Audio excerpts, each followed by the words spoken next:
Jemaat yang dikasihi Tuhan, Irene, damai sejahtera Kristus limpah dalam kehidupan kita. Pada episode renungan kali ini, saya akan menyampaikan renungan firman Allah dalam kerangka teologia sistematika. Berbeda dari renungan sebelumnya yang saya sampaikan secara eksposisi ayat-ayat Alkitab. Nah, tema yang akan saya sampaikan pada kesempatan ini adalah mengenai gereja yang sehat. Dan saya akan menyampaikan dalam beberapa episode renungan. Jemaat yang dikasihi Tuhan, penting bagi kita untuk memahami apa kata Alkitab mengenai gereja yang sehat itu. Mengapa penting? Yang pertama, agar kita dapat mengevaluasi diri kita sendiri, yaitu apakah kita sebagai gereja atau sebagai tubuh Kristus kita benar-benar sehat. Kita harus menggunakan kualitas gereja yang sehat seperti yang dikemukakan di dalam Alkitab untuk menilai diri kita sendiri sehingga kita dapat memperbaiki diri sesuai dengan kehendak Tuhan. Namun demikian, kita perlu mengingat bersama bahwa tidak ada gereja yang sempurna. Karena gereja terdiri dari orang-orang yang tidak sempurna. Tetapi walaupun gereja yang sempurna itu tidak ada gereja yang baik dan yang sehat.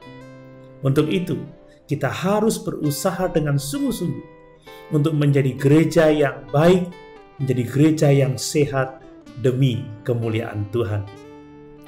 Yang kedua, setiap kita memiliki kemungkinan akan pindah tempat tinggal ke kota lain atau ke daerah lain karena berbagai macam alasan. Misalnya karena pendidikan, atau karena pekerjaan, atau memang karena kita menginginkan pindah tempat tinggal di tempat yang kita sukai.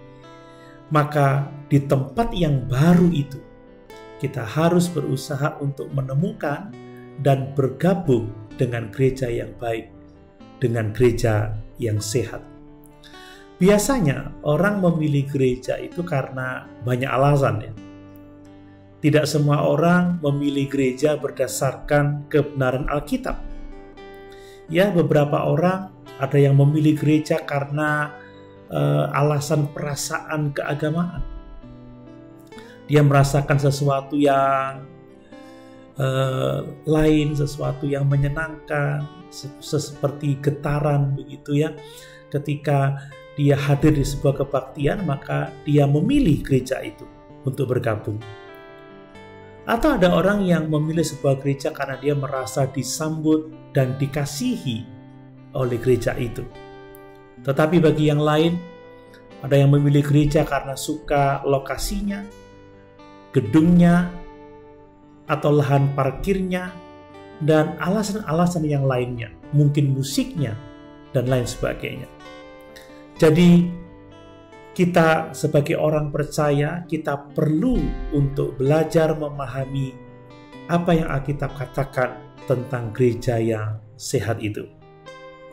Jemaat yang dikasihi Tuhan, saat ini saya akan menyampaikan ciri pertama dari gereja sehat, yaitu bahwa gereja yang sehat adalah gereja yang percaya dan mengajarkan Alkitab yang adalah firman Allah secara benar dan akurat, praktis untuk melengkapi orang-orang percaya bagi pekerjaan pelayanan dan pembangunan tubuh Kristus. Jemaat yang dikasihi Tuhan, percaya dan mengajarkan firman Allah ini sangat penting bagi gereja. Dan ini adalah tanda bahwa gereja itu adalah gereja yang baik, gereja yang sehat. Jika sebuah gereja tidak mengajarkan Alkitab yang adalah firman Allah, atau tidak memiliki usaha untuk memberitakan firman Allah sebagai dasar dari pelayanannya, maka gereja itu akan mudah tersesat dan disesatkan. Gereja itu akan mudah bergeser pada ajaran sesat. Banyak contoh yang menyedihkan pada masa-masa ini, di mana gereja tidak memberitakan firman Allah yang benar. Gereja tidak memberitakan atau mengajarkan Alkitab, tetapi memberitakan ajaran-ajaran manusia berupa filsafat-filsafat dan psikologi yang tidak sesuai dengan kebenaran Alkitab. Jemaat yang dikasihi Tuhan, mari kita melihat apa yang Alkitab katakan mengenai pentingnya gereja untuk mengajarkan firman Allah. Pentingnya gereja menjadikan Alkitab sebagai pusat hidupnya, sebagai pusat pelayanannya. Pertama, coba kita membaca di dalam Kisah Rasul pasal 2 ayat 42. Di situ dituliskan demikian: mereka bertekun dalam pengajaran rasul-rasul dan dalam persekutuan, dan mereka selalu berkumpul untuk memecahkan roti dan berdoa. Ayat ini menceritakan apa yang dilakukan oleh petobat-petobat baru setelah mereka mendengarkan khotbah Petrus pada hari Pentakosta. Ada 3.000 jiwa dibaptis pada waktu itu. Dan apa yang dilakukan oleh gereja pada saat itu adalah bahwa mereka bertekun dalam pengajaran rasul-rasul. Ini berarti bahwa sangat penting bagi gereja untuk memberitakan firman Allah. Dan saat ini kita memiliki pengajaran para rasul itu pada Alkitab yang dianugerahkan kepada kita. Kalau kita membaca di dalam Kisah Rasul pasal 20 ayat 20, dituliskan demikian: sungguh pun demikian, aku tidak pernah melalaikan apa yang berguna bagi kamu. Semua kuberitakan dan kuajarkan kepada kamu, baik di muka umum maupun dalam perkumpulan-perkumpulan di rumah kamu. Ini yang dilakukan oleh Rasul Paulus. Dalam pelayanannya, dia tidak mau melalaikan hal yang penting bagi jemaat, yaitu pengajaran firman Allah. Itu yang penting sehingga Paulus dengan setia melakukannya, baik di muka umum maupun di persekutuan-persekutuan di rumah jemaat-jemaat. Betapa pentingnya pengajaran firman Allah itu.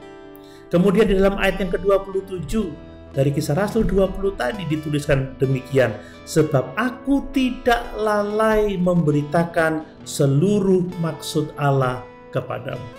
Inilah tugas gereja, tugas hamba-hamba Tuhan yang melayani dalam gereja, yaitu memberitakan firman Allah, seluruh maksud Allah kepada jemaat. Nah, di dalam 1 Timotius pasal 5 ayat yang ke-17 dituliskan seperti ini: penatua-penatua yang baik pimpinannya patut dihormati 2 kali lipat, terutama mereka yang dengan jerih payah berkhotbah dan mengajar. Mengapa harus dihormati 2 kali lipat mereka yang berjerih payah berkhotbah dan mengajar? Sebab memang itulah tugas yang terutama dalam kehidupan gereja, berkhotbah dan mengajarkan kebenaran firman Allah. Masih ada banyak ayat-ayat lain yang berbicara tentang itu, tetapi perhatikan mengapa penting firman Allah diajarkan. Rasul Paulus di dalam 2 Timotius pasal 3 ayat 16-17 menuliskan, segala tulisan yang diilhamkan Allah memang bermanfaat untuk mengajar, untuk menyatakan kesalahan, untuk memperbaiki kelakuan, dan untuk mendidik orang dalam kebenaran. Dengan demikian, tiap-tiap manusia kepunyaan Allah diperlengkapi untuk setiap perbuatan baik. Jemaat yang dikasihi Tuhan, gereja yang sehat adalah gereja yang menerima, yang mempercayai Alkitab, dan yang mengajarkannya.